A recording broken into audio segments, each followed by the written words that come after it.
12 de junho de 2014, estamos começando mais um Redação BH News aqui pela BH News. O Brasil joga nesse momento contra a Croácia, é a primeira partida, a abertura da Copa do Mundo de 2014. O Brasil está ganhando 2-1. Neymar acabou de fazer um gol num pênalti meio cabuloso lá que o Fred conseguiu arranjar para o Brasil, mas está 2-1 para o Brasil, tem festa da torcida brasileira. A gente começa a partir de agora levando para você toda a informação que temos aqui nesse dia 12 de junho pelo Redação BH News.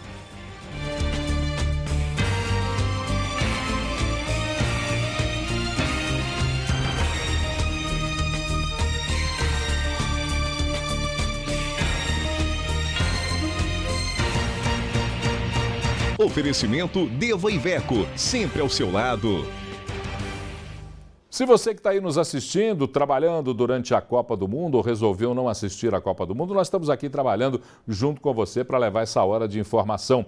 E hoje, data da abertura da Copa do Mundo, muitas manifestações pipocaram pelo Brasil inteirinho. São Paulo, Rio de Janeiro, Natal, Belo Horizonte. Mas vamos conferir o que aconteceu com as manifestações em todo o Brasil. Após 7 anos de preparação, começou nesta quinta-feira a Copa do Brasil.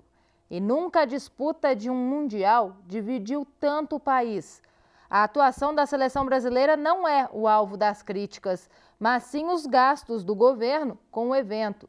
Em São Paulo, manifestantes já protestavam pela manhã. A manifestação ganhou o nome de Grande Ato 12 de Junho. Não vai ter Copa.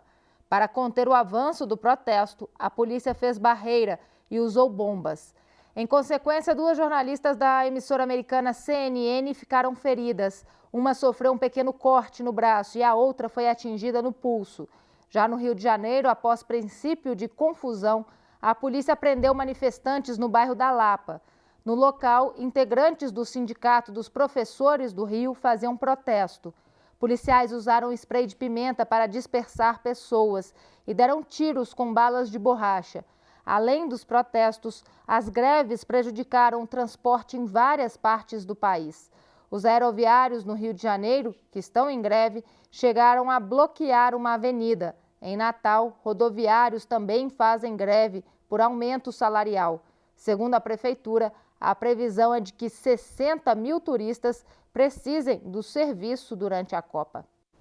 Olha, na verdade, o Rio de Janeiro e Natal sofreram muito com as 2 greves. Natal é uma das cidades sedes, os jogos não começam lá agora, não. Mas mesmo assim, uma série de turistas estrangeiros já estão circulando por Natal. Natal é uma capital do Nordeste, uma capital que sempre atraiu o turista estrangeiro e a greve dos rodoviários paralisou todo o transporte de Natal. Já no Rio de Janeiro, o aeroporto Santos Dumont e o aeroporto do Galeão, o Galeão principalmente, o principal aeroporto do país, teve problemas muito sérios com a greve dos aeroportuários. Eles vão cruzar os braços por 24 horas, escolheram o dia de abertura da Copa para cruzar os braços e isso está tumultuando em muito a chegada de uma série de pessoas convidadas, de turistas, aliás, que vêm ao país e além de convidados do Brasil para a abertura que não puderam chegar a tempo para participar da abertura da Copa do Mundo.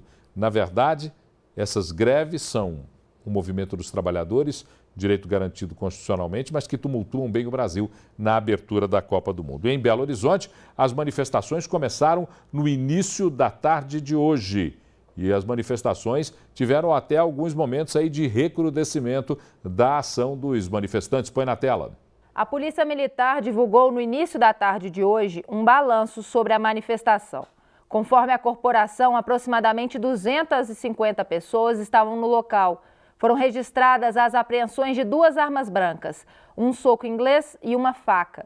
Nenhuma pessoa foi detida. Os manifestantes queimaram a bandeira do Brasil em cima do obelisco da Praça 7 e depois saíram em passeata em direção à Prefeitura de Belo Horizonte.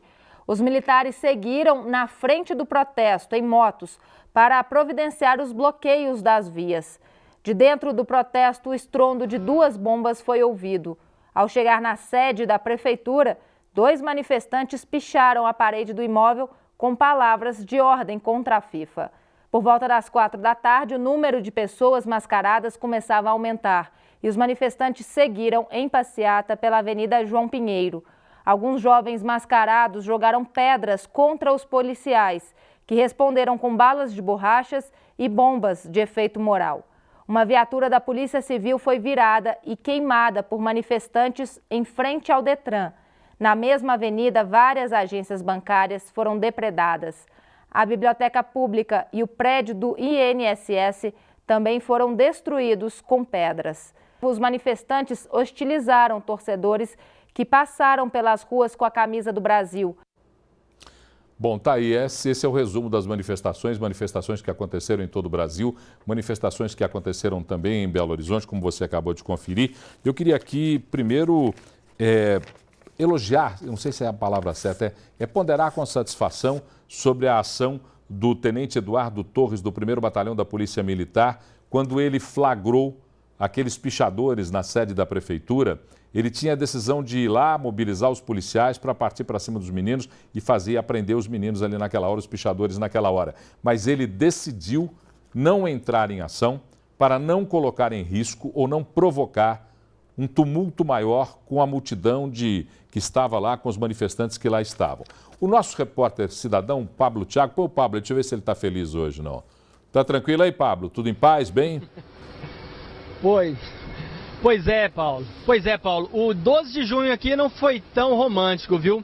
Apesar do manifesto ter começado tímido, cerca de 2.000 pessoas estiveram presentes aqui na Praça 7, tá? Seguiram em direção à Praça da Liberdade. Como dito na matéria aí, houve muita quebradeira. Várias pessoas mascaradas aí, quebraram agências bancárias, viraram até mesmo uma viatura da Polícia Civil. Complicado, viu, Paulo? Pablo, você participou desde o início, né? Você estava aí observando a manifestação desde o princípio da manifestação. Nós já conversamos por telefone, mas eu queria que você narrasse o que aconteceu realmente na Praça 7. Até a Praça 7 parece que tudo corria bem. Na Praça 7 parece que tudo era pacífico. E daí para frente é que o negócio desandou, é verdade? Pois é, como todo manifesto, né, Paulo? Acontece aqui de forma pacífica, né? E sempre tem aquelas pessoas que se exaltam um pouco e realmente no decorrer do manifesto ocorreram várias depredações. E assim, grande parte dos manifestantes parece que não tinham esse interesse, mas houveram oportunistas aí que contribuíram para que ocorresse essa catástrofe aí dos patrimônios públicos e até mesmo privados. Na subida para João Pinheiro, o que é que foi que aconteceu, Pablo? O que esses manifestantes fizeram? Foram vândalos mesmos? Foram os encapuzados? Eu estou meio cansado de falar desse povo, porque eu sou da seguinte opinião. Se você tem um motivo e uma causa, se você quer protestar por alguma coisa, vá de cara limpa, para que eu possa entender o que você está querendo. Agora, você pôs uma máscara, para mim, máscara é o assaltante, o cara que vai arrombar um caixa eletrônico, o cara que vai me assaltar no sinal de trânsito, esse é que tem que vir mascarado aí. O que foi? Como é que foi o negócio aí? Quem depredou? Quem fez o ato de vandalismo na subida da João Pinheiro? Quem foram essas pessoas? Pois é, a participação aí das pessoas mascaradas aí que deram início a essa quebradeira. Na verdade, a PM confrontou e fez com que eles voltassem em direção à Praça 7 e no decorrer desse trânsito dos pedestres aconteceu todo esse problema, né? Eles chegaram a entrar na Praça da Liberdade? Eles conseguiram ir até a Praça da Liberdade, entrar na Praça da Liberdade? Você acompanhou tudo isso? A polícia fez um bloqueio aí contendo os manifestantes próximo ao relógio da Copa, que ali se iniciou todo o processo de violência. Também parece que foram feitas apreensões aí, 3 apreensões. Nós temos imagens, João? Coloca as imagens da apreensão, parece que nós temos as imagens que o Pablo nos enviou um pouco mais cedo. Coloque aí as imagens da apreensão e eu vou perguntar para o Pablo o que foi que aconteceu, como é que aconteceu isso? Pois é, Paulo. A verdade, estava assim, a todo momento apreendendo, detendo algumas pessoas. No final da tarde agora, inclusive, detendo algumas outras pessoas também que estavam correndo pelo local. Muita gente foram revistada também. E assim, até pessoas da nossa equipe foram revistadas nesse manifesto.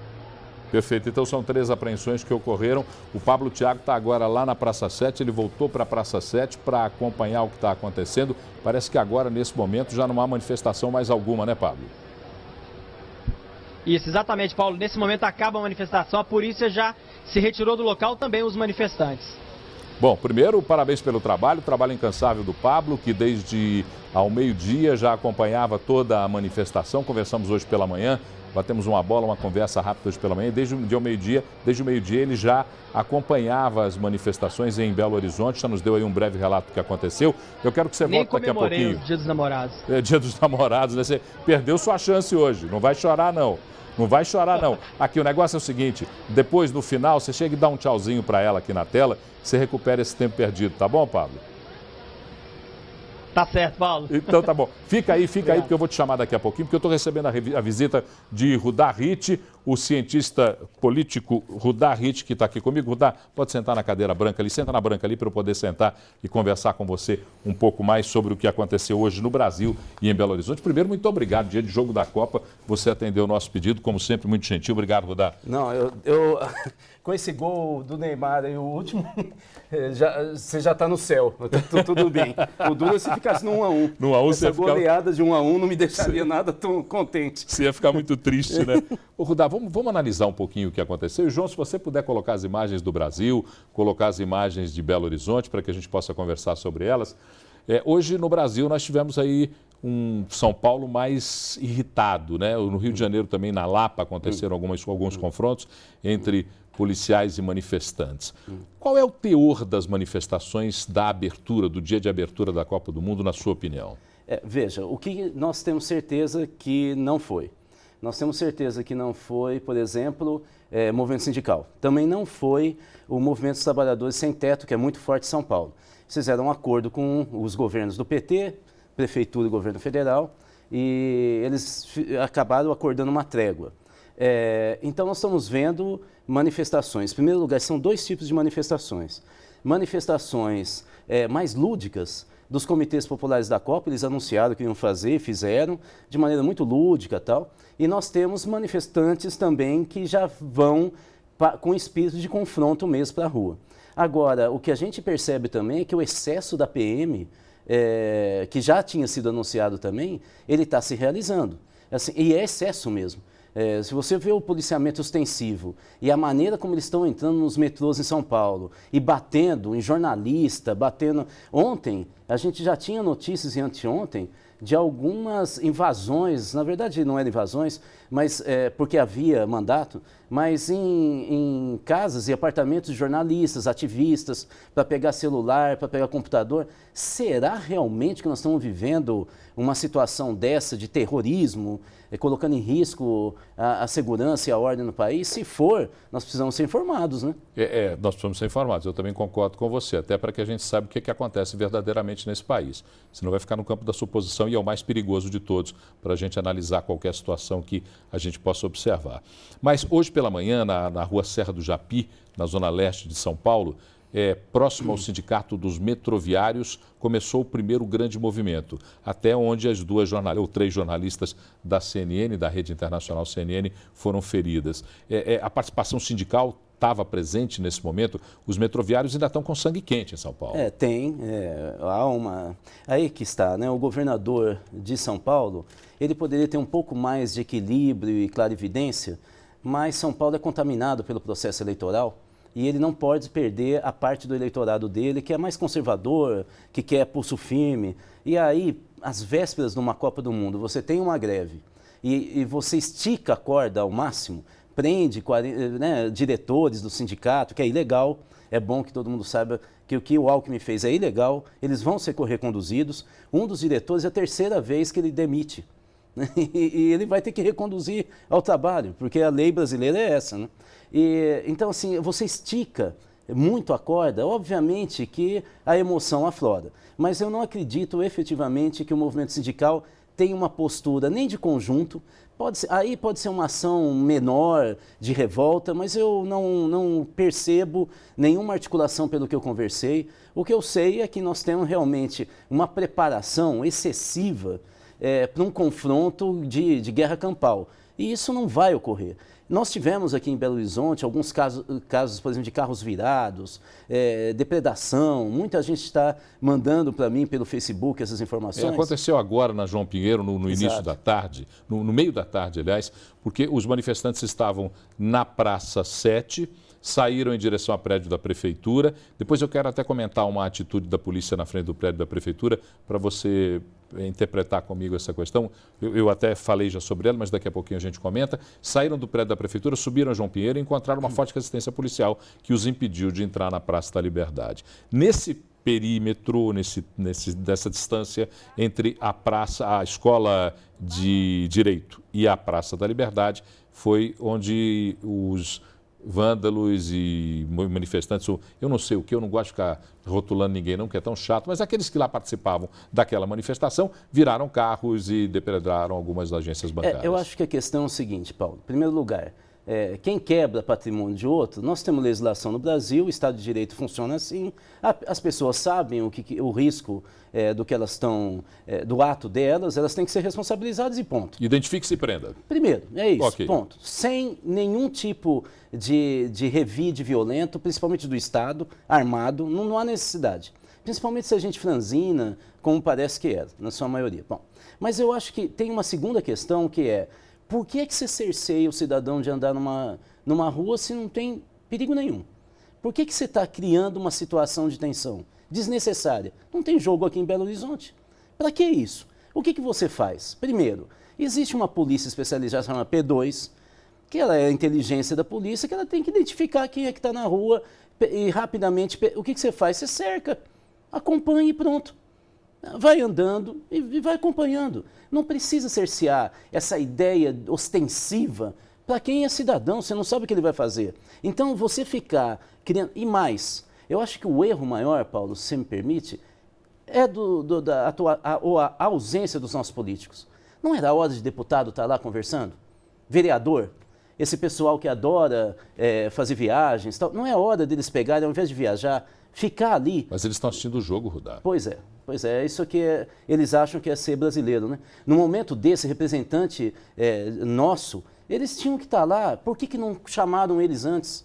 Eles estão no Facebook, quem convocou essas manifestações? Eu mesmo gravei com algumas pessoas, está no meu site, são todos conhecidos. Por que é que político no Brasil, ele está se burocratizando tanto? Eles não gostam de política?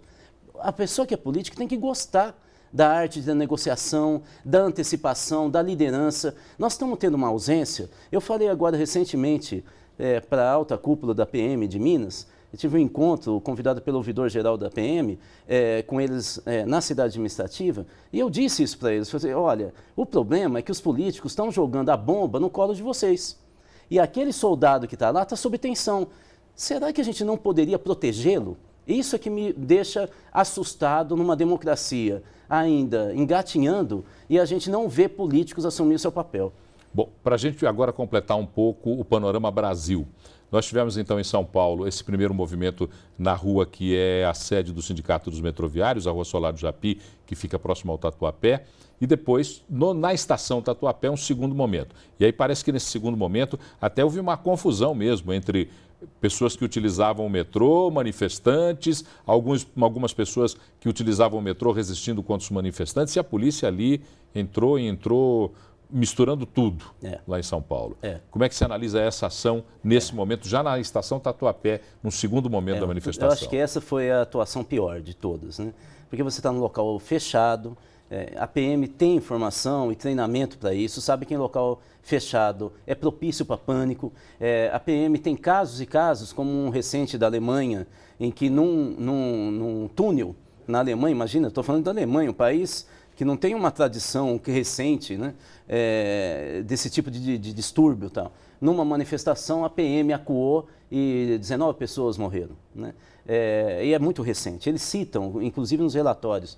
Então, assim, eles têm informação, não se faz isso, é preciso conter, inclusive entrar em contato com a coordenação do metrô, você tem formas para evitar a violência, né? Eu acho que, assim, essa foi a situação mais grave, felizmente não tivemos nenhuma situação muito gravíssima de morte ou algo parecido, mas a gente deveria ter um pouco mais de controle. É só uma informação Sim. que o telespectador talvez tenha que saber, porque São Paulo é muito específico, Sim. é que a cidade de São Paulo ela é muito dividida em termos de valores, muito forte. Zona Leste e Zona Sul, Então, a gente está falando Zona Leste. Zona Leste e Zona Sul é onde estão os migrantes, onde tem movimento social. E a gente tem o resto da cidade que acha muito ruim migrante. Então, você tem uma tensão na cidade, uma polarização muito forte. Para você ficar mais tranquilo, a goleada ampliou, o Brasil, através do Oscar, fez 3-1. O Brasil vence a Croácia agora no primeiro jogo por 3-1 lá na Arena Ainda Corinthians bem, no Itaquerão. O segundo gol não foi lá muito, foi meio Maradona. Não foi muito santo, né?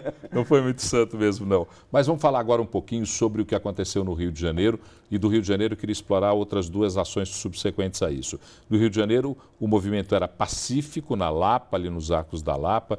Todo mundo que conhece o Rio de Janeiro sabe onde fica. Um lugar amplo. Um dos templos do samba. Um dos templos do samba e um lugar amplo. Se você puser 2, 3 mil, 4 mil pessoas ali, você não tem problema algum. Só que num determinado momento ali também desandou o caldo. Houve também confronto. A polícia está atribuindo ao fato de pessoas que partiram para cima da polícia. Isso eu quero entender um pouquinho depois. Já no dos aeroportos do Rio, os aeroportuários paralisaram as suas atividades, começou no Galeão, por 24 horas. E diz que hoje no Galeão o caos era total. E os rodoviários de Natal, Natal também é uma das cidades sedes, os rodoviários de Natal também entraram em greve. Analise isso para a gente, por favor. Bom, o Rio de Janeiro é talvez a capital do Brasil mais tensa desde junho.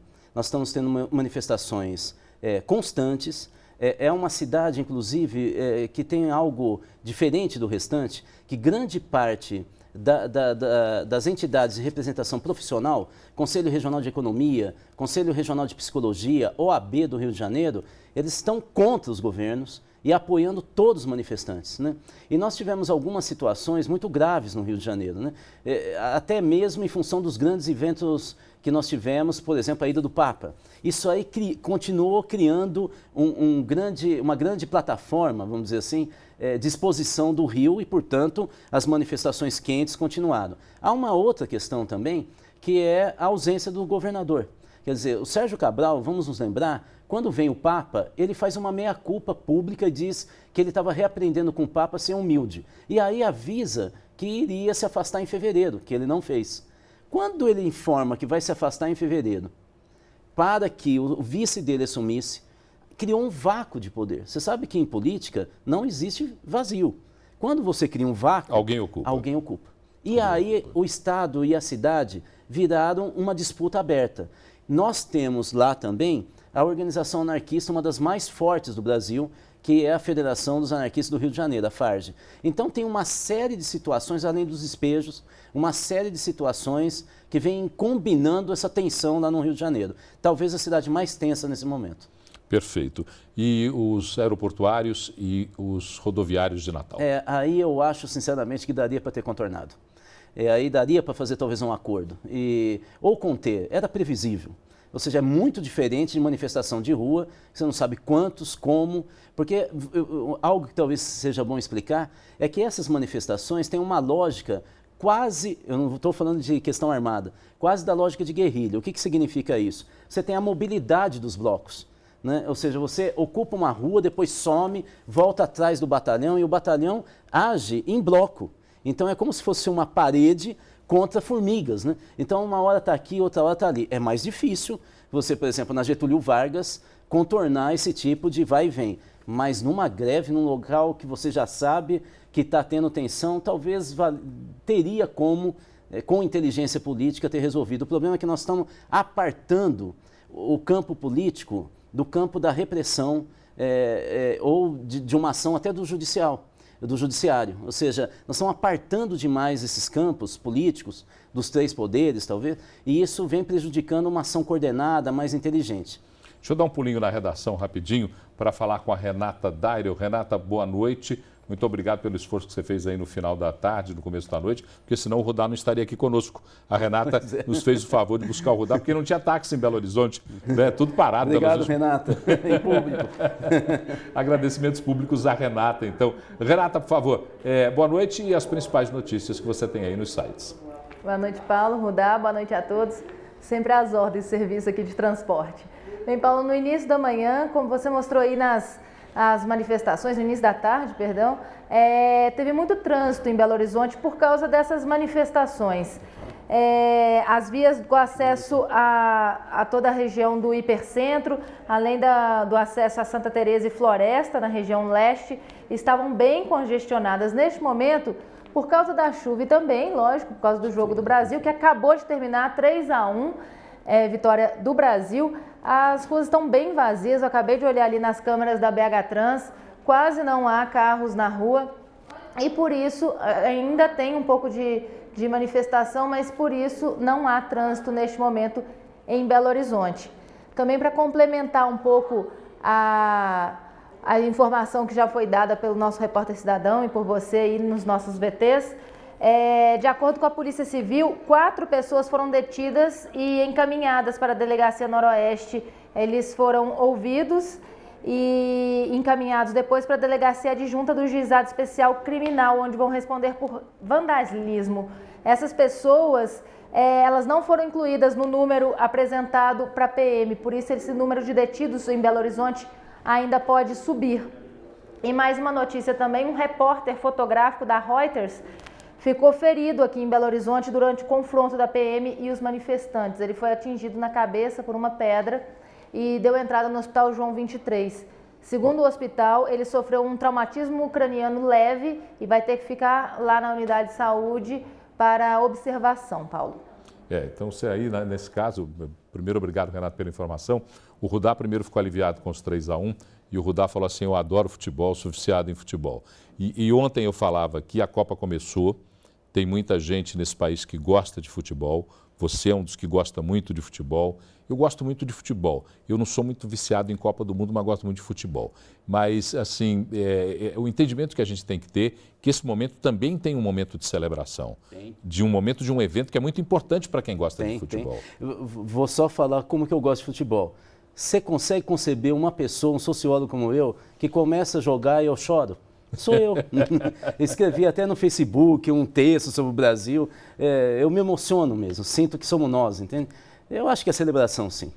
O João Paulo, a gente vai para Savassi, eu estou vendo ali uma movimentação na nossa tela de apoio aqui. Dá para a gente ir para Savassi agora? Porque agora é festa, é clima de festa. O Brasil ganhou de 3-1. Dá para a gente dar um pulinho lá, João Paulo? Não? Ainda não? Então vamos fazer um intervalo? Aquela etapa da falsidade, que está todo mundo quieto, a hora que a TV liga... Todo mundo dá um pulo e grita, exatamente.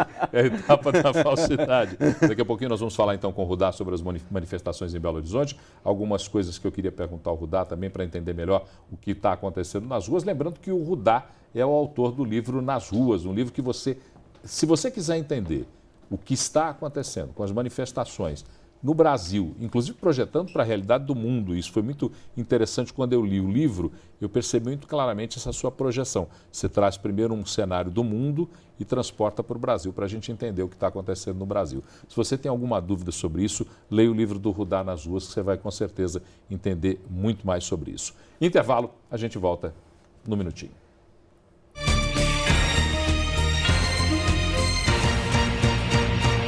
Oferecimento Deva Iveco, sempre ao seu lado.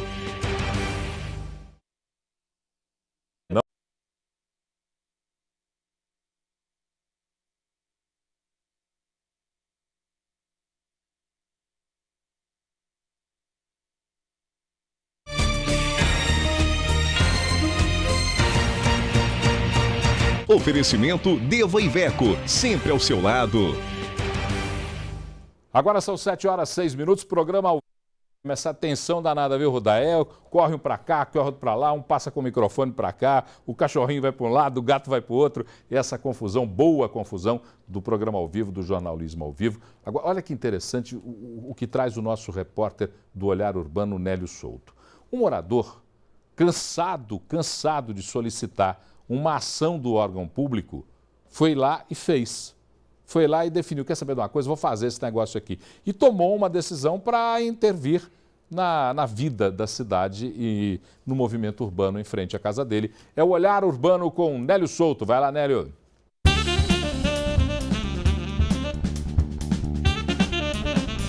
Olá, pessoal, tudo bem? Bom, o Olhar Urbano de hoje vai falar sobre uma atitude, de um cidadão, o William Ribeiro, de 31 anos, muito interessante que nos faz pensar sobre algumas questões. O que acontece? O William, depois de um ano reclamando com a BH Trans sobre a necessidade de se fazer uma parada obrigatória numa esquina lá do seu bairro, lá no bairro Jardim Vitória, mais precisamente na rua Conselheiro Aloísio Costa, o William resolveu se juntar com alguns vizinhos e ele mesmo pintar no chão, na pista, a criar a parada obrigatória. Então ele conta que pegou um pedaço de madeira, fez uma marcação para a faixa amarela e com as folhas de caderno fez a medição, já tinha ido a uma outra parada obrigatória, olhado mais ou menos como é que era a distância do escrito ali, né, das letras, e ele mesmo pintou com os vizinhos a parada obrigatória. O que esse fato nos chama a atenção? Da necessidade urgente que alguns órgãos têm de ouvir a população. Um ano pedindo, solicitando uma parada obrigatória por uma questão de segurança. O William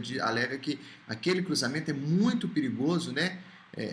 Ali no bairro Jardim Vitória. Então, o que ele faz é tentar, ao seu modo, resolver um problema cumprindo o papel que não é o papel dele, né? Mas sim do órgão institucionalizado BH Trans. Ok? Foi o assunto do nosso Olhar Urbano de hoje. A gente se vê amanhã, né? Volta amanhã e já é Copa, né? Um grande abraço. Até amanhã. Olha, bota a faixa outra vez, tem que botar a faixa outra vez, ué. Nessa terra sem lei, a lei sou eu. Eu pedi, avisei, falei, olha, tem muita gente batendo o carro ali na esquina, porque não tem uma sinalização dizendo que ali tem via preferencial. Toda hora eu vou lá, ligo para a BH Trans, ligo para os iluminados, falo, iluminado, meu amigo, por favor, resolva a minha vida, tem um cruzamento aqui perto de casa, os acidentes são contínuos, são frequentes, eu estou de cá em casa dormindo de madrugada, lá vai batida, desço, ajudo a socorrer vítima, tudo isso acontece na vida do cidadão. Aí, como o iluminado não faz, o cidadão vai e faz. Rudá falou ali que na ausência do Estado, alguém cumpre o papel do Estado.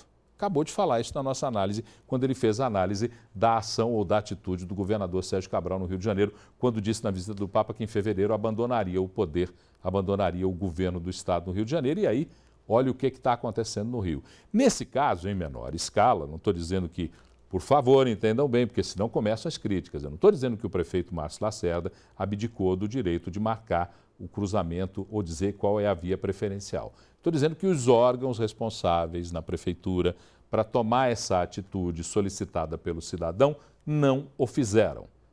O órgão responsável em questão, a gente já tem algumas histórias antigas desse órgão responsável em questão, mas não vale a pena levantar agora. O cidadão vai lá, toma atitude e marca com a faixa do par. E se puder mostrar outra vez, tem que mostrar, porque isso é, sabe o que é? Tem que mostrar, porque tem que trazer à tona essa informação, porque isso é uma discussão cidadã aí, ó. O cara marcou no chão, pare, do jeito dele. Pegou 2 pedaços de ripa, pegou uma tinta amarela, passou o pincel do lado da ripa e botou pare. E pronto, estabeleceu que a partir de ali existe uma via preferencial para deixar de lhe incomodar. Parabéns a ele que assim o fez e que o órgão responsável agora vá lá, aproveite a boa ideia e torne isso oficial. Contrata o morador para trabalhar no órgão oficial, que é melhor, vai ser mais rápido. Mas vamos lá, não, a gente está rindo aqui, mas o assunto é muito sério. Barroso, vamos lá falar de política? Tudo bem? Tudo bem, tranquilo? Nessa luta. Falemos então de política. Hoje nós temos manifestações. Sim. Então comece com elas. Começando falando de manifestações, é o seguinte: os políticos brasileiros, que têm um telhado de vidro muito frágil e muito amplo, tanto da oposição quanto da situação, devem estar se sentindo aliviados, porque havia um temor de que essas manifestações de hoje impulsionassem uma onda de protesto muito forte no país, que acabaria atingindo a todo mundo, de uma certa maneira, né? Mas os protestos, pelo que a gente viu, naturalmente houve tensão lá em São Paulo, houve muita tensão, Rio de Janeiro, Porto Alegre e mesmo aqui em Belo Horizonte, onde foi virada uma viatura da PM, quebraram os vidros da biblioteca pública. Que coisa feia, né? Um lugar de cultura. Quebraram os vidros da biblioteca pública, quebraram bancos ali na cercania, ali nas imediações da Praça da Liberdade, mas não houve assim um protesto que se possa pensar que possa impulsionar novas manifestações de uma montante, de uma monta que se aproxime nem de longe de junho do ano passado.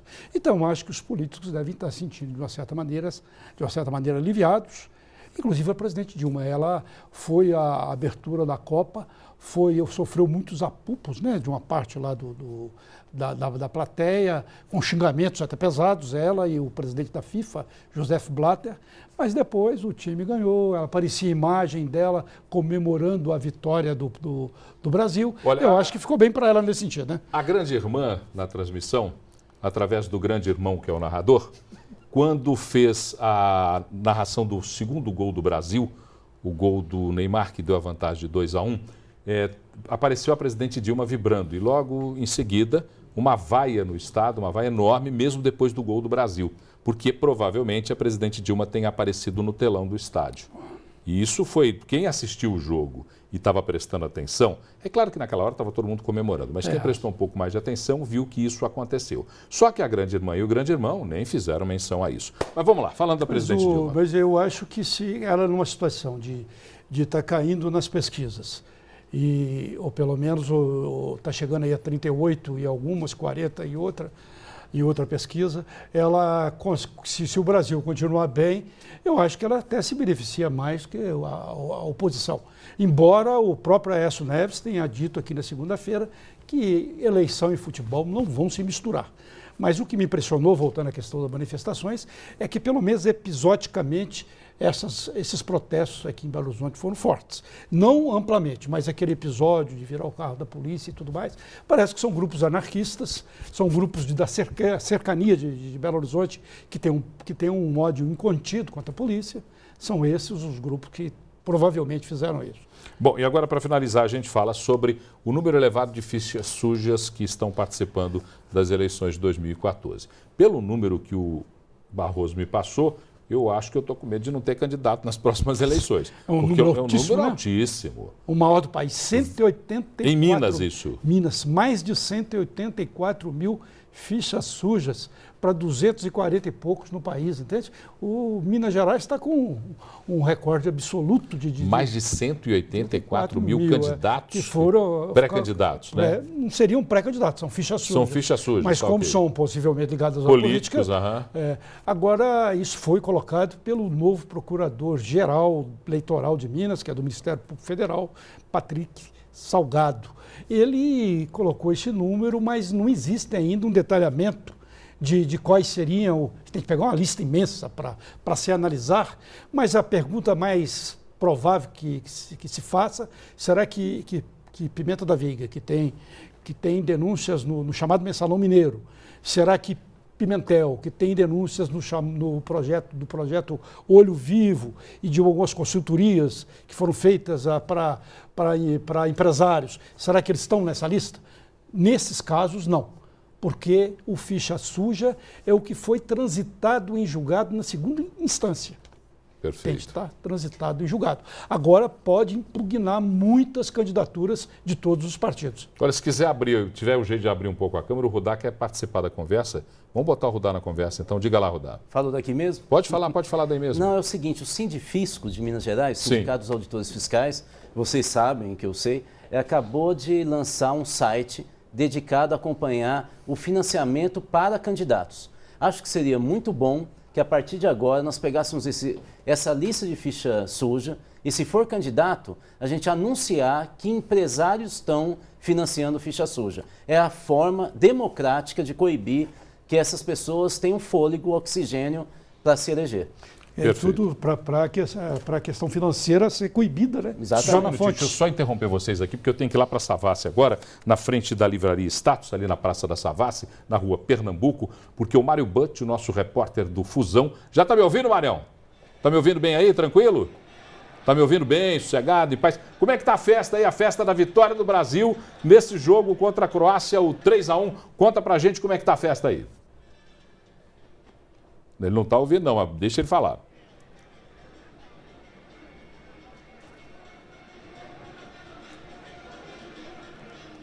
Tá bom.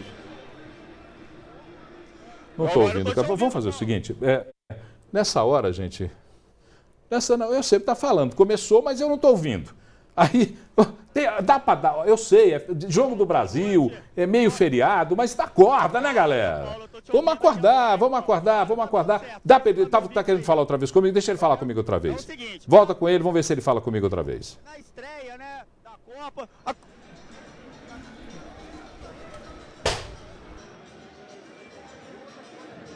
Não tem, né? Então tá bom, daqui a pouquinho a gente volta. Mas a gente tem que a BH News é a TV que trabalha, que atua ao vivo, né? É isso. Como foi nas manifestações do ano passado. E, logicamente, uma transmissão ao vivo pode ter os seus problemas, né? É isso. Mas, Rudá, eu falei aqui da questão da Dilma, eu queria até te saber o que você pensa disso, eu queria ouvir ele. Veja, de todos os candidatos, dos grandes candidatos, a única que está com uma agenda que está ligada aos jogos é a Dilma Rousseff. E olha, todos os analistas estão comentando entre si que esse é um risco altíssimo. Ou seja, é uma aposta daquelas que você se perde na eleição. Se você ganha, não sei qual que é o grande impacto em outubro. Então, assim, é um risco desnecessário. O melhor seria ela ficar em Brasília ou ir lá para o sul da Bahia, onde ela tira férias. Evitou discursar hoje junto com Blatter, né? Como? Os dois evitaram o discurso. Claro, porque você ano passado, na Copa das Confederações, houve uma vaia muito grande. Veja só, se você vai assistir um filme, como é que você se sentiria se tivesse ali uma pessoa na frente da tela, um governador, um deputado, do teu lado, levantando e rindo? Claro que você estaria se sentindo usado, né? Perfeito. Deixa eu voltar com o Rudá ali, porque eu quero falar com o Rudá sobre as manifestações. Obrigado, Barroso. Um abraço. Grande abraço, até amanhã. Barroso. Bom, vamos lá. Você sabe, Paulo, que lá na biblioteca, os meninos quebraram, mas disseram, livro de poesia do Carlos Barroso, não. Eu não vou quebrar, não. Esse eu não quebro, não. Nesse eu não mexo, não. Vamos falar um pouquinho sobre o que aconteceu então em Belo Horizonte, botar um pouco foco aqui. Primeiro, uma atitude do 1º Batalhão da Polícia Militar e do Batalhão de Choque. Quando eles flagraram aquele menino pichando o muro da Prefeitura de Belo Horizonte, se tiver a imagem, pode voltar com a imagem, que ele escrevia FIFA Go Home ou algumas outras palavras de ordem, o tenente Eduardo Torres tomou a decisão de que não iria fazer nada, que era muito melhor, naquele momento, deixar que aquilo acontecesse do que o Batalhão de Choque e o 1º Batalhão da PM entrarem em confronto com os manifestantes. Como é que você vê essa atitude da PM? Veja, a PM está numa situação, é o que eu dizia, da ausência dos políticos. Eles estão na linha de frente. Se eu puder fazer uma analogia, claro. É um pouco o seguinte, toda disputa hoje eleitoral no Brasil vai para o judiciário. Então você vê aqui em Minas várias cidades que o prefeito fica 4 meses, cai, vem um outro, aí sobe, cai. Patinga foi um exemplo nacional, mas nós tivemos vários aqui perto, Nova Lima e assim por diante. Ou seja, ao invés de você ganhar a população, você tenta jogar para o judiciário, para um outro poder. E a população não sabe o que está acontecendo direito. A mesma coisa está ocorrendo agora. Tem conflito de rua, ao invés de você pegar e trazer essa manifestação e negociar, você joga para a PM. Pensa bem, o que é que o alto comando está... Qual é o dilema? Os coronéis, major, o que eles estão dizendo é o seguinte, eu sei que o manifestante, quando ele me xinga, ele não está me xingando, ele me conhece. Ele está xingando um poder. E eu fico num dilema, se eu pego e dou voz de prisão, porque afinal é um desacato, ou se eu tento, ou seja, o militar está sendo exposto pelos nossos políticos a pensar como político. É algo assim, sui generis na história da segurança pública. Como os políticos não estão fazendo esse papel, ele tem que ficar pensando, mas será que eu vou para um confronto agora e alimento uma revolta dos outros colegas e aí nós vamos ter que reagir de maneira violenta? Então você vê que a ausência do político causa uma situação de muita tensão para o comando. E se coloque no lugar de um policial. Aquele policial que está lá. Você imagina ele vendo o menino e o menino rindo e o comando falando, calma, vamos pensar melhor. A pessoa que está na linha de frente, ele fica também muito constrangido com essa situação. Ou seja, essa situação não é um erro da PM, essa situação é um erro dos políticos que não estão fazendo um trabalho preventivo, que é a negociação política. E é para isso que nós votamos neles. É para isso que eles são pagos com dinheiro público. O papel deles não é ser empresário do dinheiro público, é ser negociador, é nos liderar, é nos guiar, é eles nos convencer e tentar analisar e negociar para que a gente não tenha uma situação limite de chegar a uma violência institucional. Bom, Belo Horizonte tem um jogo da Copa depois de amanhã, no dia 17, o jogo Colômbia e Grécia acontece no Mineirão.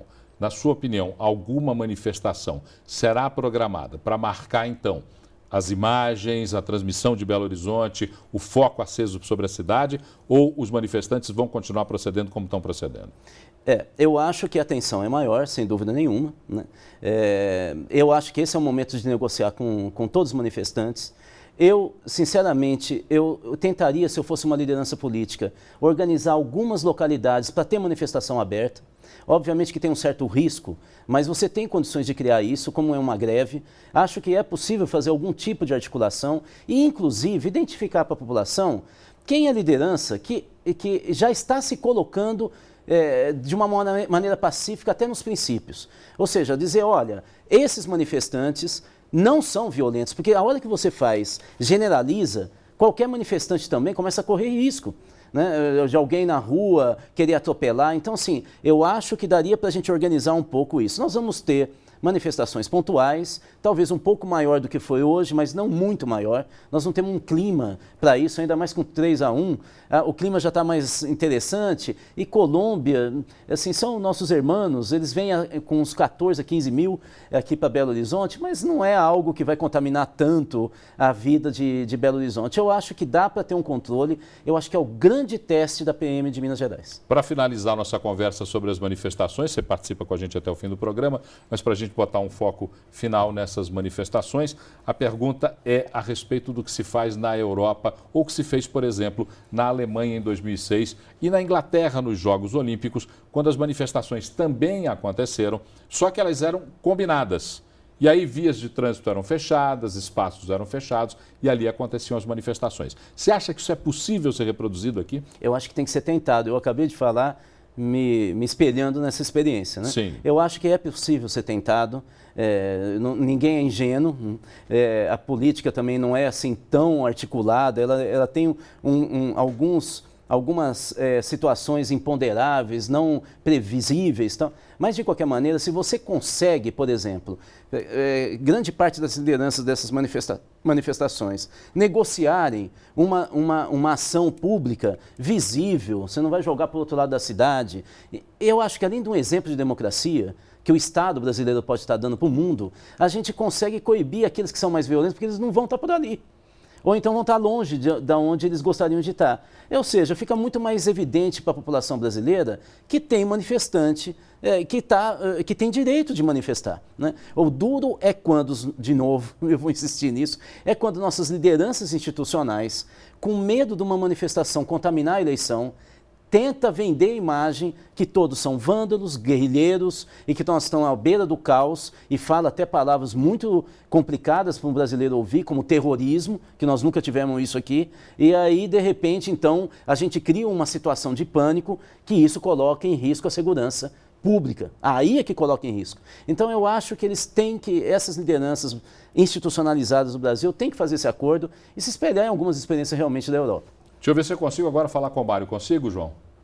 Consigo? Então vamos lá. Agora sim, Mário, é com você, meu querido Mário Butti, do programa Fusão, que está tentando participar, o Mauro Butti, que está tentando participar com a gente há muito tempo e que a gente não consegue falar com você. Conte-me como é que está aí o clima da Savassi depois da vitória do Brasil por 3-1 sobre a Croácia.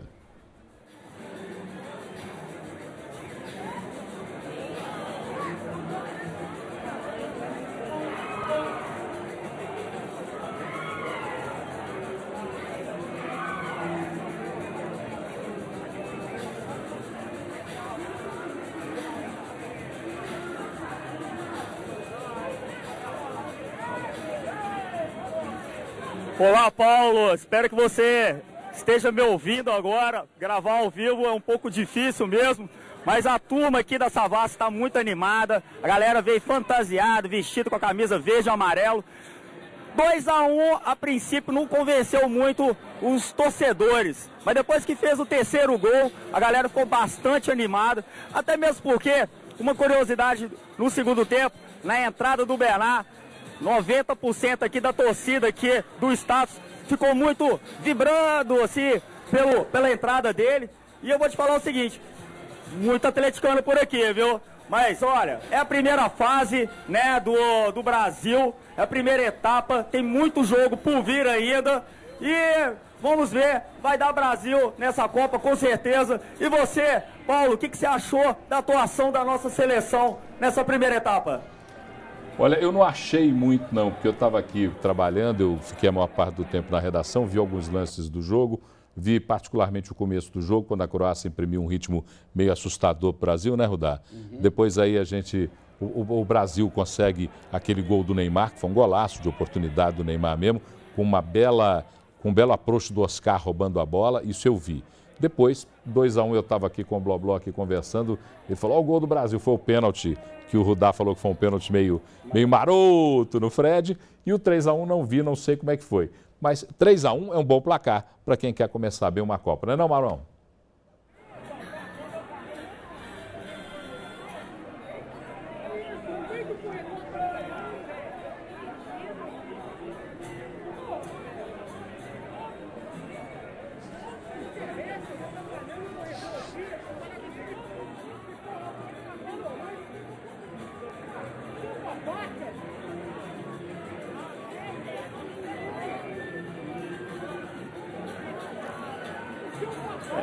Paulo, 3-1 para começar, mandou super bem, a galera ficou um pouco 3-1, Paulo, foi um bom placar, fez a torcida ficar bem animada, bem entusiasmada. Agora é só festejar essa primeira vitória e festejar as outras vitórias que virão.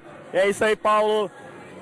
O Mauro Banti está na agência Status, ali na rua Pernambuco. Você está olhando aí o Mauro, prestando atenção no que eu falo, pelo menos 1h30 depois que eu acabei de falar, mas é porque tem um delay, tem um retardo. A gente precisa, então, nas próximas transmissões, a gente conseguir melhorar um pouco, porque isso é uma transmissão por internet, vamos explicar, é uma câmera por internet que está colocada lá na Livraria Status. A gente gostaria de agradecer muito ao Mauro pelo esforço que ele fez de participar conosco nesse programa, nessa transmissão via internet. A gente sabe que isso é uma forma que a BH News está encontrando de botar a cidade mesmo na pauta das coisas, na pauta da vida, e isso é muito legal. Então a gente agradece muito o esforço de cada repórter, de cada um que participa conosco daqui do Redação BH News. Nós vamos conseguir mais com o Pablo ainda, lá da Praça 7? Ainda não mais. Então, intervalo? Intervalo, a gente volta já.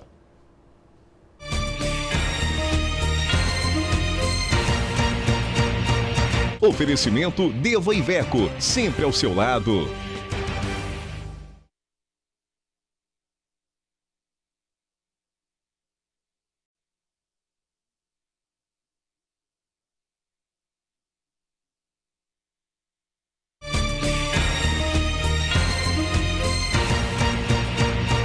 Oferecimento Deva Iveco, sempre ao seu lado.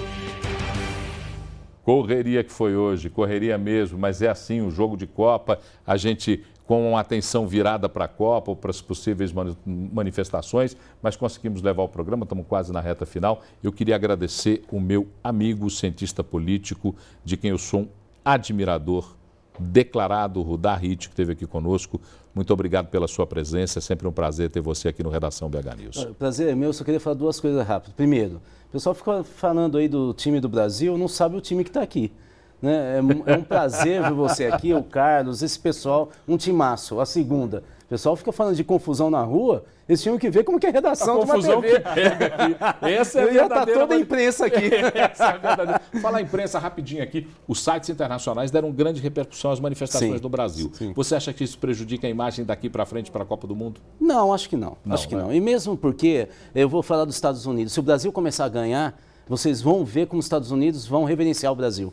Não Eles gostam de vitória. Então, e aí pronto, acabou o problema. Você vai ver. Então tá bom, Rudá, muito obrigado. Uma vez para você. Grande prazer mais uma vez falar com você. Deixa eu correr aqui para a ponta esquerda do nosso cenário, porque está aqui comigo o Bruno Garcês. Tudo bom, né, Paulo? Bruno, você assistiu o jogo todo? Assisti. Você viu com atenção o jogo todo? Assisti. Então você conta para mim, porque eu não vi. Eu vi a cerimônia também antes. Então conta posso confessar alguma coisa aqui, Paulo? Eu não estava no clima da Copa do Mundo ainda. Sim. Dessa Copa, nesse torneio de inverno. O torneio de inverno, é Copa do Mundo. Mas depois, a gente não pode falar Copa do Mundo, FIFA, então nós criamos aqui uma forma de dizer que é o torneio inverno de seleções. Torneio inverno de seleções. Pronto, então vamos lá, diga lá. Mas aí, vendo as festas, o pessoal chegando no estádio Itaquerão, foi bonito ver a comoção do público brasileiro com a seleção e com essa Copa. Na hora do hino nacional, acho que todo mundo chorou, arrepiou. Foi lindo, foi maravilhoso e eu acho que eu entrei no clima da Copa também. Como os jogadores e como os torcedores. Tá no clima da Copa agora. Exatamente. Beleza, ganhou de 3-1, Paulo. Ótimo.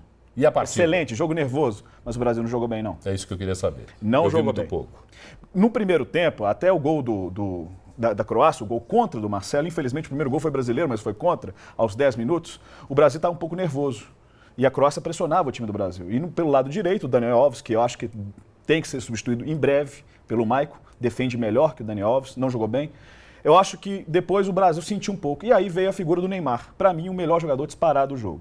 Melhor. Então, lógico que erra um pouco em algumas, às vezes prende a bola demais, mas foi o melhor na partida. Ele decidiu o jogo. Na hora que o Brasil não jogava bem, ele achou um lance, parecia um toque de bilhar, de sinuca, quando ele chutou com a perna esquerda no cantinho do goleiro Pleticossi da Croácia. Segundo gol do Brasil, eu vi rapidamente, estava aqui conversando com o Blobló ali, olhando. Eu, na minha opinião, não achei pênalti. Não foi pênalti. Não foi pênalti. Não foi pênalti. Tá. Infelizmente, o árbitro Nishimura, o japonês, que já tinha expulsado o Felipe Melo na última Copa contra a Holanda. Compensou. Ele encostou aqui. Encostou, Paulo. E aí o Lovren, o zagueiro da Croácia, encostou e o Fred caiu. Não foi pênalti. E o terceiro gol foi merecido, achado, foi no contra-ataque. Tá. E foi um prêmio ao Oscar, que jogou bem, que foi muito criticado, tinha que sair para entrar o William no meio da semana, não tinha jogado bem contra a Sérvia. Então foi muito criticado, foi um prêmio ao Oscar que jogou bem.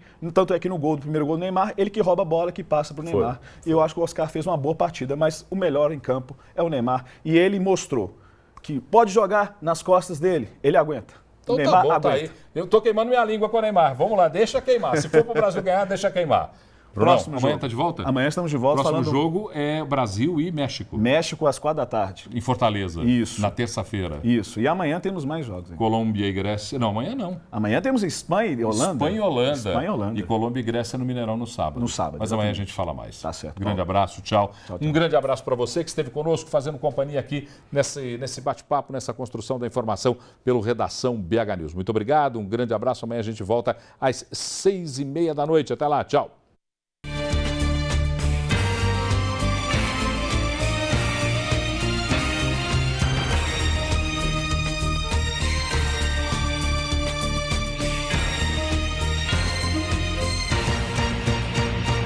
Oferecimento Deva Iveco, sempre ao seu lado.